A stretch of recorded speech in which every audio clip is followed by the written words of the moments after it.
¿Alguna vez has sentido un peso en tu casa que no tiene explicación?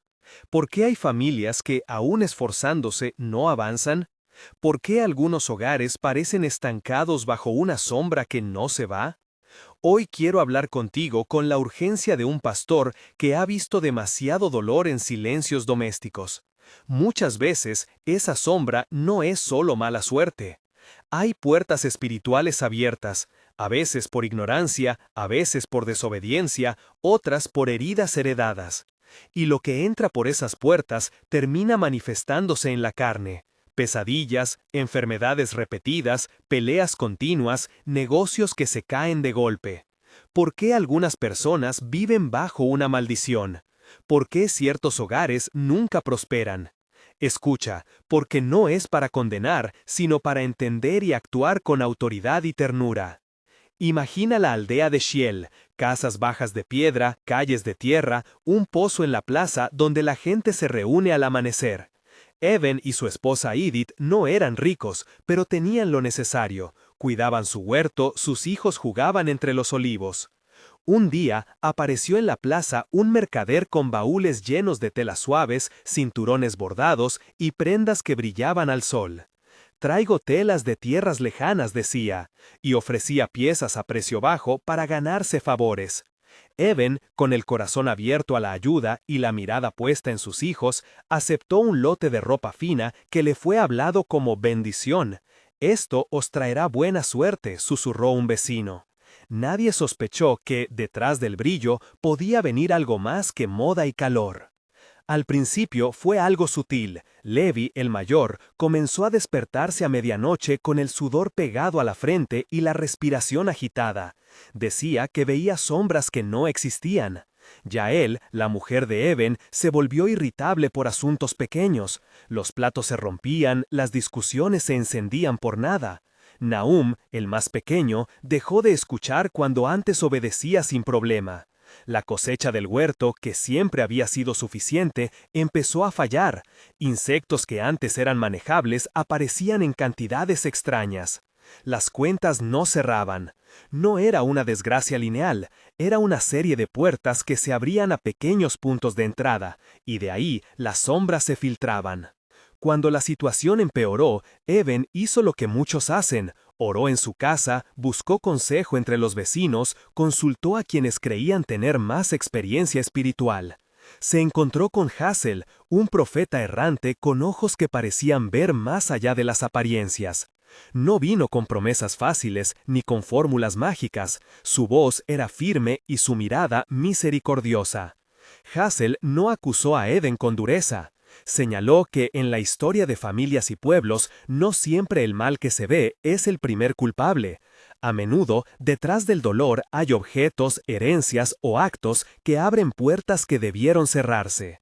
Mencionó casos antiguos, habló de obediencia y anatema y usó palabras que hicieron que Eben sintiera el peso de la historia. No confundamos. Cuando Hazel habló de anatema, estaba recordando un texto que la Escritura trata con gravedad. En Josué 7:11, la ruptura del pacto por acción humana trajo juicio sobre el campamento. No fue un castigo caprichoso, sino una consecuencia de desobediencia dentro de un contexto teocrático específico. Y en 2 Reyes 22:23, Josías llevó a cabo una limpieza profunda del culto en su tierra, quitando lo que no era conforme a la fidelidad a Dios y volviendo al pueblo a la obediencia. Estas narraciones nos muestran que, históricamente, la presencia de lo contaminado tiene repercusiones comunitarias y familiares cuando se tolera.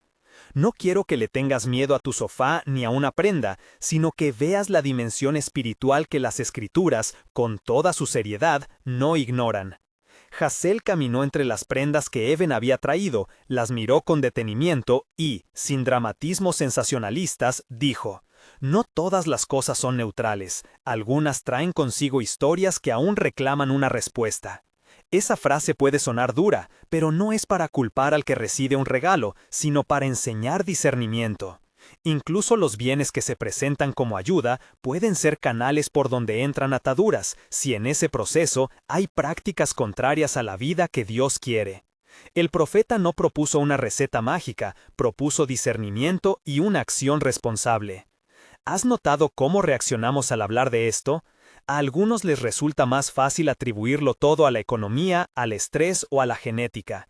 Y es verdad que hay causas naturales para muchas cosas, pero hay patrones que la fe no puede ignorar. Una misma familia que sufre noches de terror, conflictos que no ceden pese a consejería, enfermedades sin diagnóstico claro, rupturas económicas que coinciden con la entrada de objetos o con pactos no declarados. Esos patrones merecen una mirada espiritual cuidadosa. No se trata de culpar a nadie, se trata de diagnosticar con misericordia y tomar medidas firmes. Cuando Eben escuchó a Hazael, entró en una tensión interior. Por un lado estaban las prendas, la gratitud por la ayuda que representaban, por otro lado, la salud de sus hijos y la paz de su casa. ¿Cómo decidir sin caer en superstición ni en negligencia? Aquí el discernimiento de la comunidad y la autoridad pastoral son esenciales. Hazael no habló de rituales vacíos, sino de pasos concretos. Orar con sabiduría al recibir objetos, consagrar lo que entra bajo la bendición de Dios, estar atentos a símbolos que puedan traer ideologías contrarias al reino. Incluso sugirió una práctica sencilla que puede salvar de muchos dolores. Antes de permitir que algo ocupe un lugar permanente en tu hogar, preséntalo al Señor en oración. No como una fórmula mágica, sino como un acto de dependencia y vigilancia. Escucha esto con atención. La consagración no es una varita religiosa, es una acción de fe que reconoce que Dios es Señor de todo y que nosotros somos responsables de lo que dejamos entrar. Una oración de consagración puede ser breve y sincera. Pedir discernimiento, pedir que aquello sea usado para el bien, ofrecerlo a la protección divina. Si te sientes guiado, ungir con un poco de aceite consagrado objetos clave puede ser un gesto simbólico de entrega al Señor. La Biblia muestra el uso del aceite en contextos de separación y santificación. No es una técnica mágica, es un recordatorio físico de que aquello se guarda para cosas buenas. Pero te lo digo con claridad pastoral, ninguna oración, ninguna unción garantiza resultados automáticos. Dios no es un truco, es soberano.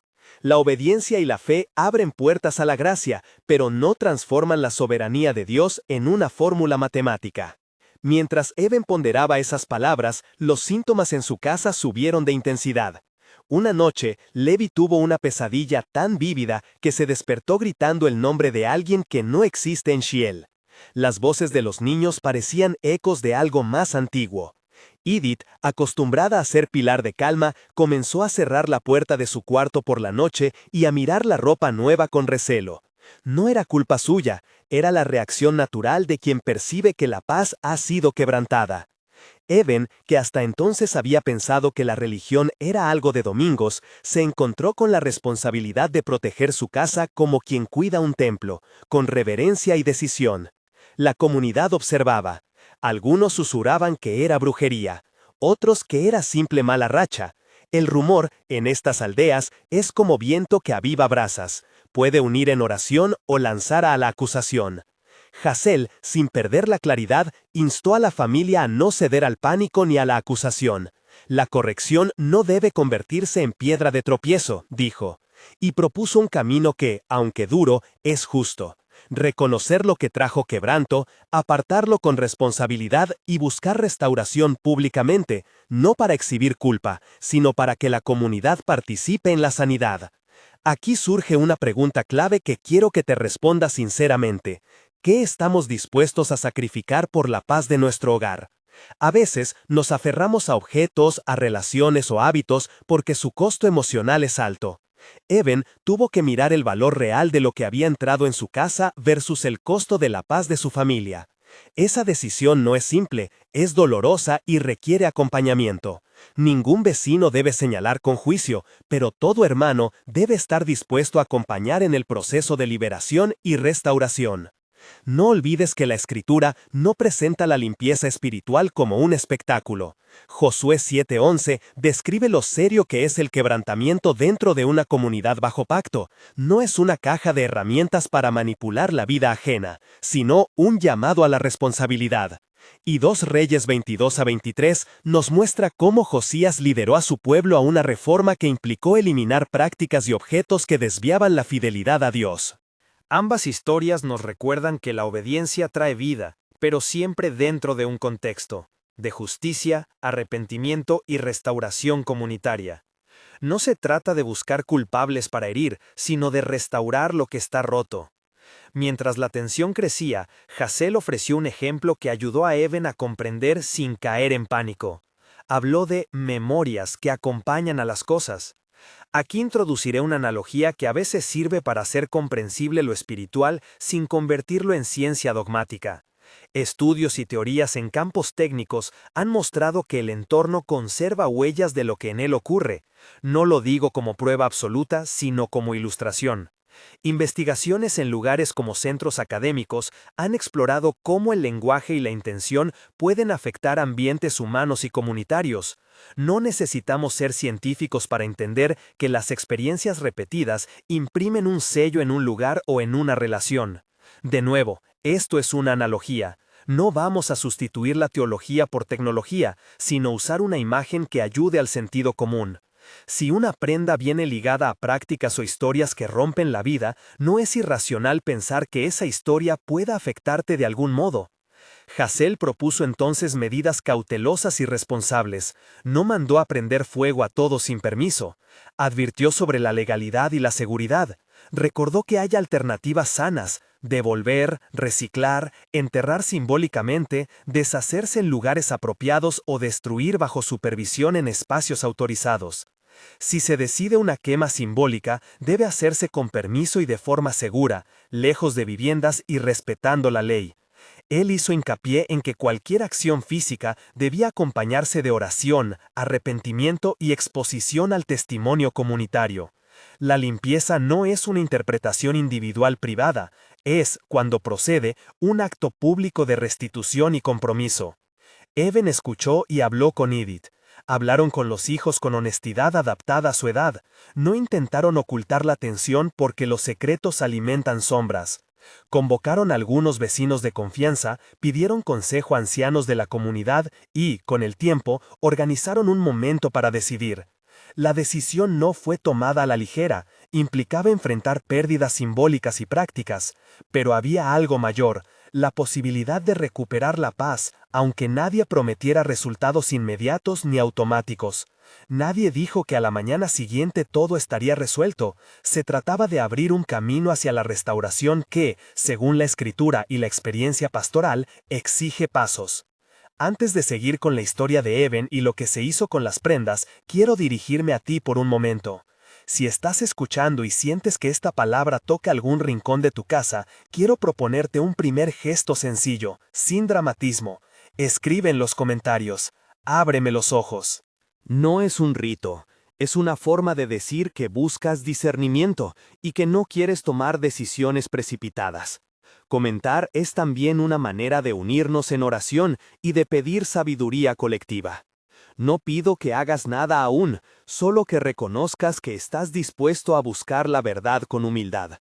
Regresando a Even, la noche decidida llegó después de conversaciones, de oraciones cortas en la cocina y de consultas con los ancianos.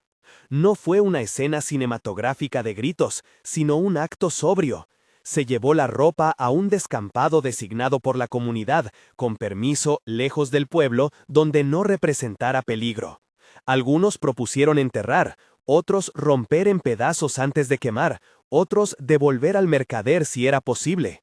La familia optó por una quema controlada, acompañada de oraciones y declaraciones de arrepentimiento por cualquier práctica que, aun sin intención, hubiese abierto puertas. Hazael presidió el acto con una voz que mezclaba autoridad y compasión. Te lo describo con detalles porque no quiero que pienses que hay prisa sin prudencia. La tela en la pila crujía al contacto con la llama. El olor no era solo a quemado, tenía una nota amarga que hizo que las mujeres de la comunidad se miraran entre sí con la sensación de que algo viejo se iba. Even miró a su esposa y ella le tomó la mano con fuerza. No era un acto de júbilo, era un acto de entrega. En el rostro de los niños había miedo y alivio a la vez. Miedo porque lo conocido desaparecía, alivio porque la tensión parecía liberarse en el aire caliente. No afirmaré aquí que la quema lo resolvió todo, eso sería caer en el mismo error que criticamos, prometer resultados fantásticos por un acto ritual. Lo que sí puedo decir es que en ese momento la familia declaró públicamente su intención de romper con lo que los dañaba y de volver a poner su hogar bajo la autoridad de Dios. Esa declaración, acompañada de arrepentimiento y acción comunitaria, es el comienzo de un camino. La Escritura nos muestra que la confesión y la separación de lo corrupto forman parte del proceso restaurador, pero la restauración en su plenitud requiere constancia, actos de amor y la paciencia de Dios. Mientras las llamas consumían la tela, la plaza de Shiel se llenó de murmullos y oraciones en voz baja. Hazel habló palabras de liberación que no eran fórmulas mágicas, sino afirmaciones de la verdad, que Jesucristo es la puerta, que el Señor es quien restaura, que la comunidad acompaña. Pidió que al volver a casa cada uno presentara sus manos ante Dios y pidiera perdón por aquello que abrió la puerta. Esa noche la familia durmió menos intranquila que antes, pero no durmió sin preguntas.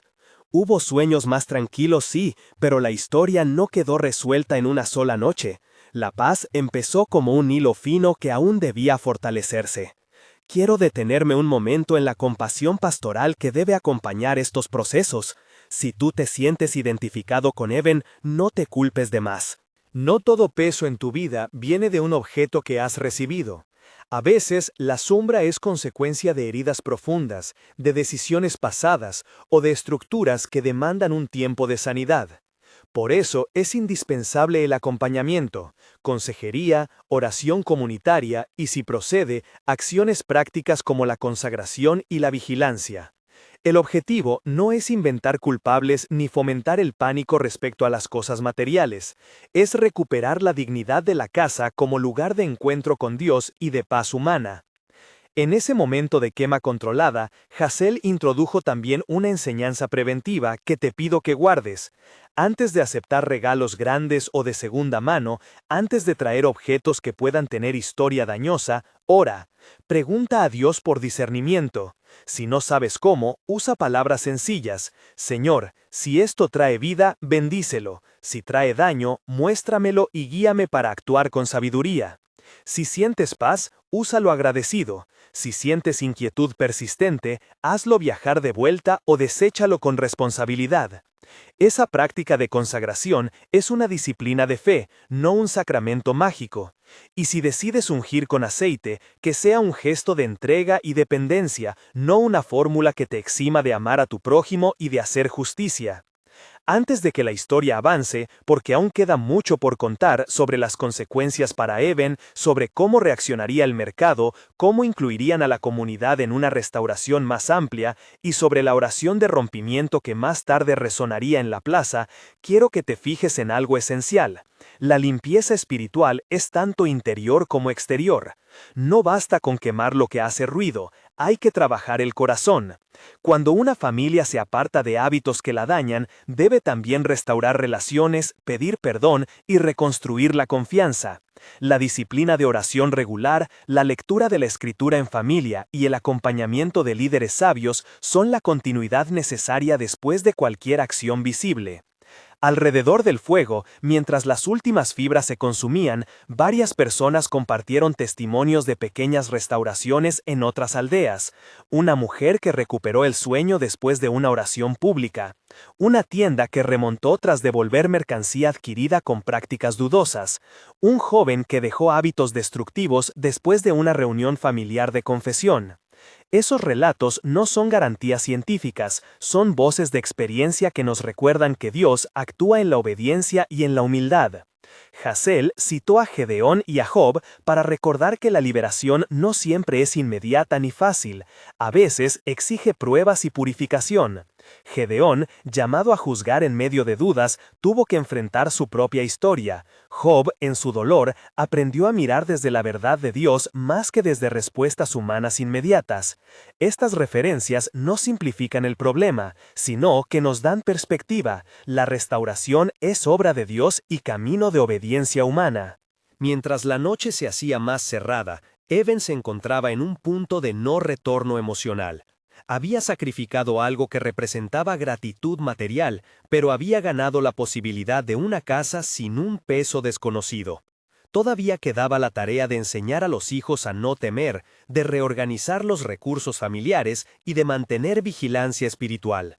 Hazel enfatizó que la comunidad debería comprometerse a orar cada semana por esa casa y por otras que pasaran por procesos similares. La restauración nunca es solo individual, es comunitaria. Aquí me detengo en la historia de Evan para mirar hacia ti otra vez. Si te sientes interpelado, recuerda, no estás solo. Hay pasos concretos que protegen sin caer en ritualismo: discernir, orar al recibir, consagrar lo pertinente, ungir si procede, involucrar a la comunidad, eliminar de forma responsable y acompañar con prácticas de fe continuas.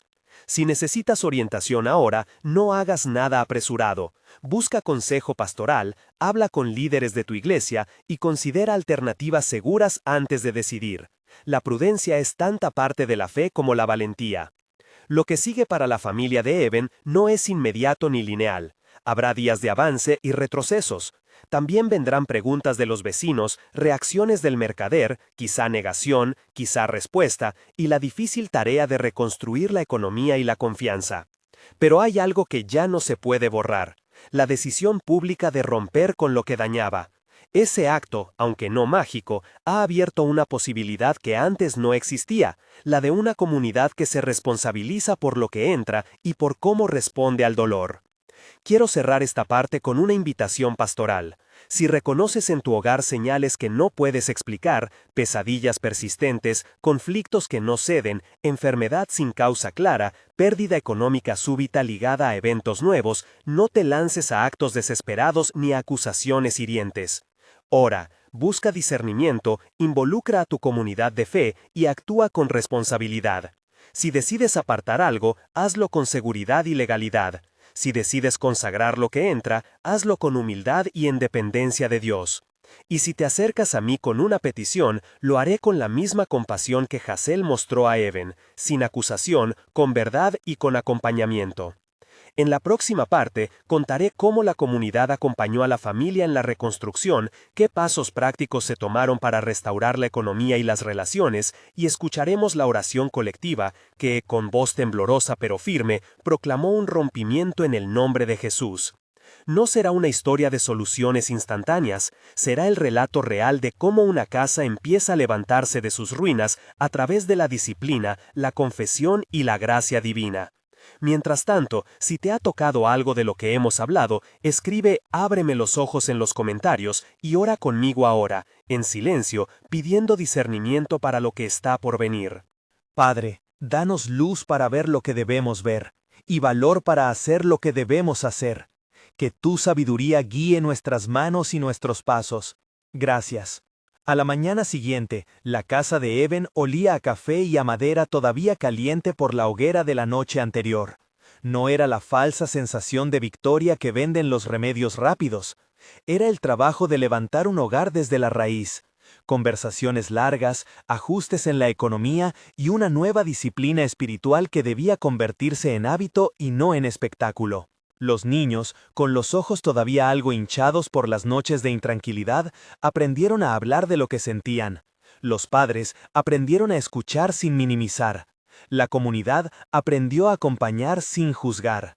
El primer paso práctico que tomaron fue crear una rutina semanal sencilla y accesible. Cada sábado por la mañana, después del mercado, la familia abría su casa a 2 o 3 vecinos de confianza para leer un pasaje de la Escritura y orar por las necesidades del hogar. No era una ceremonia ostentosa, sino una disciplina de presencia. Al leer juntos, se dieron cuenta de algo esencial. La restauración no es solo deshacerse de lo malo, sino llenarse de lo que es bueno. Reemplazar no es únicamente quitar, sino poner. Las escrituras en casa volvieron a ser el pulso diario, y la mesa, otra vez un lugar donde se compartían decisiones y confesiones. En lo práctico y económico, Evan habló con aquel mercader en la plaza. No todo buen comerciante es malintencionado, muchas veces la ignorancia circula junto a la mercancía.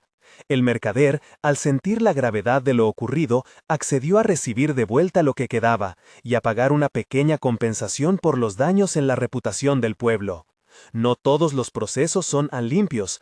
A veces no hay quien devuelva nada, y entonces la comunidad busca alternativas: reciclar, transformar, restituir a otros usos útiles. Un zapato roto puede convertirse en material para reparación. Una prenda con historia puede servir de trapos para el taller. Las soluciones creativas y legales salvan de decisiones precipitadas que a la larga pueden causar más daño. La iglesia local, que hasta entonces había tenido acciones puntuales, organizó también un plan de acompañamiento. Un grupo de 3 personas formadas ofrecieron visitas periódicas, asesoramiento para la gestión del huerto y ayudas prácticas para estabilizar la economía doméstica.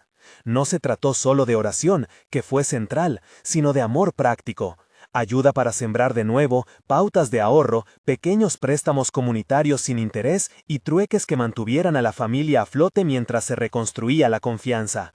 La restauración integral exige ambas dimensiones, lo espiritual acompañado de lo material. En paralelo, la comunidad discernió un protocolo preventivo sencillo que pueden adaptar otras familias. Siempre que alguien traiga objetos de fuera, especialmente de procedencia incierta, se realizan 3 pasos antes de aceptar de forma definitiva. Primero, discernimiento mediante oración breve en familia, pedir paz y lucidez. Segundo, comprobación, preguntar por origen, historia y uso anterior. Si hay dudas éticas o prácticas, mejor no aceptar. Tercero, consagración o, si procede, disposición responsable. Presentarlo a Dios, ungir si hay convicción, o disponer de forma segura por reciclaje, devolución o enterrar simbólicamente. Este protocolo no es una receta mágica, es una disciplina de prudencia y dependencia de Dios. La explicación bíblica que guiaba estos pasos tenía que ver con principios y no con fórmulas. En Josué 7:11 se ve la gravedad de romper el pacto en un contexto teocrático. Un objeto mal manejado afectó al campamento entero. No podemos trasladar linealmente aquel juicio a cada situación moderna, pero sí podemos tomar la lección. Nuestras acciones tienen consecuencias comunitarias cuando incumplen la justicia o la santidad. En 2 Reyes 22-23, Josías muestra cómo una reforma intencionada puede devolver al pueblo al camino recto, pero esa reforma implicó arrepentimiento, decisiones políticas y religiosas y una guía sabia. Estas lecturas nos dan principios: responsabilidad, arrepentimiento y reforma. Gedeón nos recuerda que Dios puede usar a personas dudosas, y Job que el sufrimiento a menudo no es explicación inmediata, sino oportunidad para aprender a sostenerse en la verdad de Dios. Quiero detenerme un momento en la enseñanza práctica acerca de la unción y la consagración con aceite, porque es un punto donde muchos tropiezan. La Biblia emplea el aceite como signo de separación y bendición en múltiples pasajes. Por eso, usar aceite consagrado para ungir una prenda o un objeto que será realmente importante para tu hogar puede ser un gesto poderoso de fe. Pero ojo, no conviertas la unción en abracadabra. La unción, en este contexto, es un recordatorio corporeal. Esto está bajo la protección de Dios y bajo nuestra responsabilidad. Si decides ungir, hazlo con sencillez, un poco de aceite en la palma, una oración breve. Señor, bendice este objeto, que sirva para tu gloria y para el bien de esta casa. Si algo en él trae daño, muéstranos tu voluntad para proceder con sabiduría.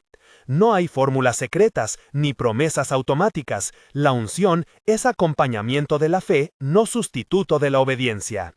Volvamos a la salud emocional y relacional.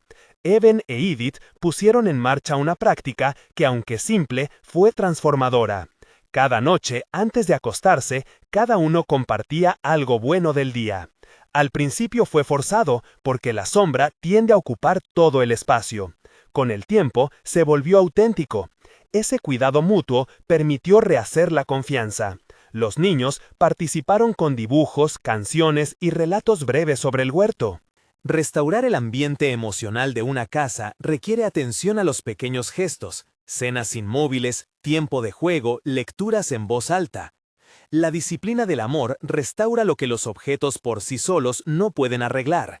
También hicieron una lista de señales a observar con perspectiva: pesadillas persistentes en varios miembros de la familia, cambios de conducta repentinos y coordinados, enfermedades sin diagnóstico claro que afectan a varias personas, crisis económicas que coinciden con la entrada de algo nuevo y una sensación general de opresión que no cede. Si ves solo uno de estos signos, no necesariamente significa que haya una puerta abierta de la que debas ocuparte espiritualmente, pero si varios coinciden y persisten, pide discernimiento. No uses estas señales para acusar, úsalas como indicadores que te orientan a buscar ayuda sabia y comunitaria. En la aldea se generó un debate saludable sobre el límite entre la cultura y la idolatría. En pueblos y ciudades aparecen símbolos y modas que, sin la intención explícita de ofender, contienen valores que desvían del reino: exaltación del ego, violencia estética o símbolos asociados a prácticas contrarias a la fe. La recomendación fue simple: si un símbolo te hace sentir incómodo o te aleja de la paz con Dios, evita su presencia en tu casa hasta que hayas orado y consultado. No conviertas estas decisiones en una lista de prohibiciones moralistas, que sean actos de vigilancia pastoral. La libertad cristiana exige discernimiento y responsabilidad. En la esfera pública, la experiencia de Evan y su familia movilizó a la iglesia a impartir talleres sobre discernimiento en compras de segunda mano, herencias y objetos donados. Eso puede sonar práctico, pero en verdad apunta a un principio teológico: somos administradores de todo lo que entra en nuestras casas. Enseñar a la comunidad a preguntar por la procedencia de los objetos, a buscar transparencia en las transacciones y a denunciar prácticas ilícitas es prevenir daños y proteger a los más vulnerables. Muchas veces, las familias en situación de necesidad aceptan objetos sin saber su historia. La prevención se convierte en justicia social. Quisiera traer otra vez la analogía científica con la prudencia que merece. Hay campos de estudio que hablan de cómo el lenguaje, la intención y las prácticas repetidas imprimen rutinas y memorias en espacios humanos. Estudios en universidades como Princeton y Emory han explorado cómo el comportamiento colectivo y los ambientes se influyen mutuamente. Útil como analogía para comprender que las experiencias repetidas dejan huella, pero no es una prueba de causalidad espiritual. La fe no se sustituye por la ciencia, ni la ciencia por la fe. Ambas pueden dialogar para comprender mejor la experiencia humana. Presento esto solo para que veas que no hablamos en el vacío. Existen patrones observables en las relaciones humanas que confirman la importancia de la prevención y del cuidado comunitario. Llegó, por fin, el momento que la comunidad esperaba: una oración pública de rompimiento y restitución. No fue una escena teatral, fue una reunión simple en la plaza, con sillas puestas en círculo, las manos entrelazadas y la sombra de los olivos cuidando el lugar. Hassel pidió que nadie hiciera promesas por su cuenta ni proclamara expectativas sensacionalistas. La petición fue clara: que la comunidad asumiera su responsabilidad de acompañar y de testimoniar. Entonces se colocaron sobre una mesa, visibles para todos, algunos objetos simbólicos que quedaban: una cinta, un cinturón y una prenda pequeña que nadie reclamó. No se trataba de exhibir, se trataba de declarar. Te comparto lo que se dijo, no como mantra, sino como ejemplo de lenguaje que puedes tomar y adaptar. Padre, en el nombre de Jesús, te confesamos nuestra ignorancia y nuestra falta de discernimiento. Te pedimos perdón por las veces que, sin querer, hemos permitido que cosas contrarias a tu voluntad ocupen lugar en nuestras casas y corazones. Declaramos, en el nombre de Jesús, que toda puerta abierta por ignorancia quede cerrada ahora. Rompemos alianzas, vínculos y ataduras que no provienen de ti. Sellamos esta casa con tu nombre y pedimos que tu espíritu habite con paz. Amén. Fue un lenguaje sobrio, directo y centrado en la autoridad de Cristo más que en nuestras habilidades. La oración fue seguida por una invitación a cada miembro a decir en voz baja una confesión personal y un compromiso de cambio. Las voces temblaron, las manos se apretaron. No hubo promesas de resultados instantáneos, hubo entrega y responsabilidad. La comunidad terminó la reunión con un compromiso: orar por esa familia durante 40 días y ofrecer ayuda práctica semanalmente. Lo que siguió no fue un milagro televisado, sino procesos de sanidad cotidiana. A los 20 días, la cosecha mejoró porque aplicaron medidas agronómicas sencillas que les dieron mejores rendimientos. No fue una restitución instantánea, sino fruto de trabajo y de gracia. Los niños empezaron a dormir más tranquilos después de varias semanas de oraciones y de luz nocturna en sus habitaciones, no por la luz física solamente, sino por la sensación de seguridad restaurada por la presencia adulta. Algunas cuentas se estabilizaron gracias al apoyo comunitario para vender productos en el mercado y por un préstamo solidario que la Iglesia ofreció sin intereses. Todo eso confirma algo que la Escritura repite. La gracia acompaña a la obediencia, pero la obediencia se muestra en actos concretos y continuos. Quiero que guardes varias pautas que pueden ayudarte a prevenir y enfrentar situaciones similares. Primero, antes de aceptar regalos o compras de segunda mano, ora y pide claridad. Segundo, mantén práctica de consagración, una oración sencilla al recibir. Tercero, si decides ungir, hazlo en comunidad o después de consultar con líderes espirituales. Cuarto, establece rituales de vigilancia, reuniones familiares mensuales de oración y lectura bíblica. Quinto, si identificas objetos con origen dudoso, prioriza alternativas seguras, devolución, reciclaje o disposición en lugares autorizados. Sexta, documenta lo que haces. Un testimonio escrito o el apoyo de 3 testigos hace que todo sea transparente y responsable. Es importante que hagamos un énfasis pastoral. No uses estas prácticas para etiquetar a otros o para construir un sistema de culpa. Cuando se habla de romper puertas espirituales, hay una tentación de señalar a personas como la causa. La verdad pastoral es otra. Muchas situaciones nacen de sistemas complejos. La compasión y la búsqueda de justicia deben ir juntas. No toda dificultad es resultado de un objeto maldito. A veces es pobreza, trauma, malas decisiones o enfermedades que requieren atención profesional. Iglesia y comunidad deben estar dispuestas a colaborar con médicos, terapeutas y asistentes sociales cuando la situación lo demande.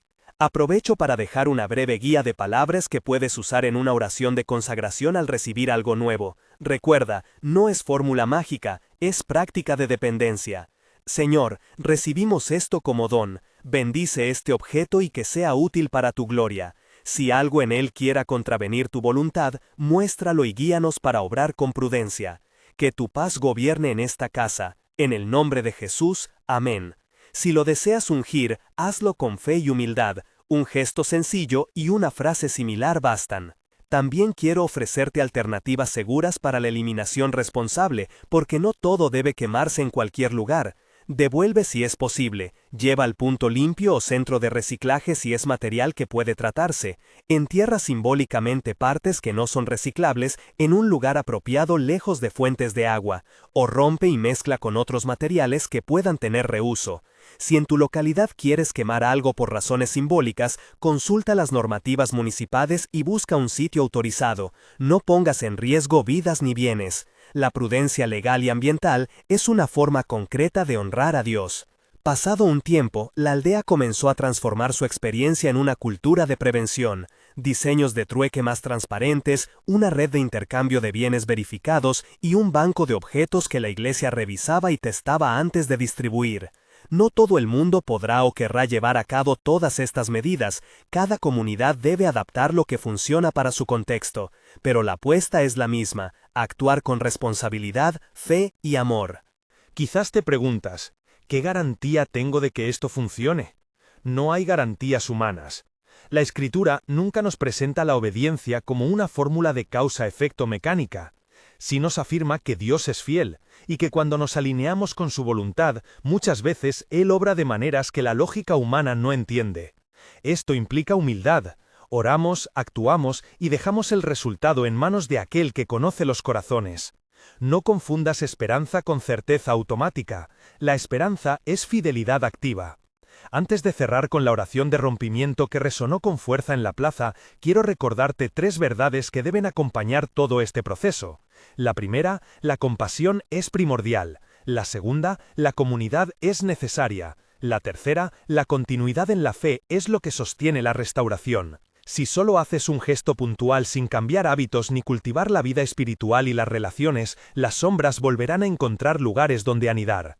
La disciplina diaria de oración, lectura y comunidad es lo que fortalece un hogar frente a las pruebas. Es hora de elevar una oración comunitaria, no como una fórmula, sino como un acto de entrega y autoridad confiada en Cristo. Te invito a que repitas en tu corazón estas palabras si sientes llamado, y a que, si estás en una comunidad, las digas juntos con otros hermanos. Padre Señor de todo lo visto y lo invisible, te damos gracias porque tú ves lo oculto y conoces nuestras cargas. Reconocemos nuestras faltas, nuestra falta de discernimiento y pedimos perdón por aquello que hemos permitido sin querer. En el nombre de Jesús, declaramos que las puertas abiertas por ignorancia queden cerradas. Rompemos las ataduras espirituales, los pactos no declarados y toda alianza que no provenga de ti. Liberamos a esta casa, a esta familia y a su descendencia de influencias contrarias a tu voluntad. Que tu espíritu traiga paz donde hubo inquietud, razón donde hubo confusión y trabajo donde hubo ruina. No prometemos resultados por nuestras manos, pero nos comprometemos a caminar en obediencia, a actuar con amor y a depender de ti. Sella con tu presencia lo que hemos decidido, y que la comunidad sostenga este proceso con oración y acciones concretas. En el nombre de Jesús oramos y pedimos. Amén. Tras esa oración, la plaza se quedó en silencio, pero aquel silencio ya no era el del miedo, era el de gente que se había puesto en movimiento.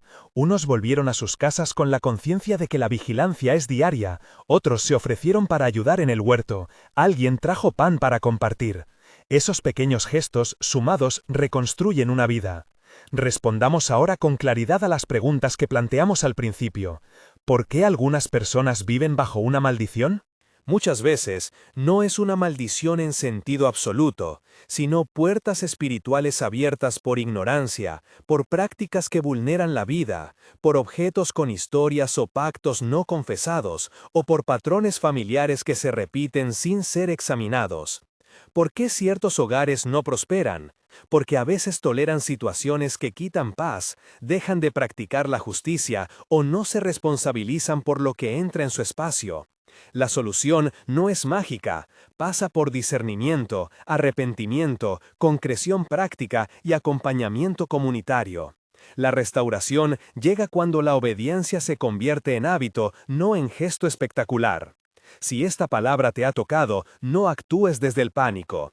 Busca acompañamiento pastoral, habla con tu comunidad de fe, consulta a profesionales cuando haga falta y considera pasos prácticos y legales para proteger tu hogar. Si decides tomar medidas, que sean siempre responsables y transparentes. Si necesitas oración, no te avergüences en pedirla. La comunidad del Señor es un lugar para sostenerse y ser sostenido. Quiero cerrar con una invitación concreta. Si sientes que necesitas discernimiento ahora, comparte en los comentarios, con tu nombre o solo con iniciales si prefieres, una petición breve y la comunidad orará por ti. No es un acto de exhibición, es una solicitud de apoyo espiritual y práctico. También te animo a suscribirte al canal para encontrar más enseñanzas y recursos que te ayuden a fortalecer tu hogar en fe y en justicia. Comparte este video con alguien que pueda necesitar escuchar que no estás solo y que la restauración es posible cuando la comunidad actúa con amor y responsabilidad. Que la paz de Cristo habite en tus muros y que la sabiduría del Padre te guíe en cada decisión. Que la obediencia, la compasión y la vigilancia formen la raíz de la prosperidad que Dios declara sobre los hogares que le buscan. Amén.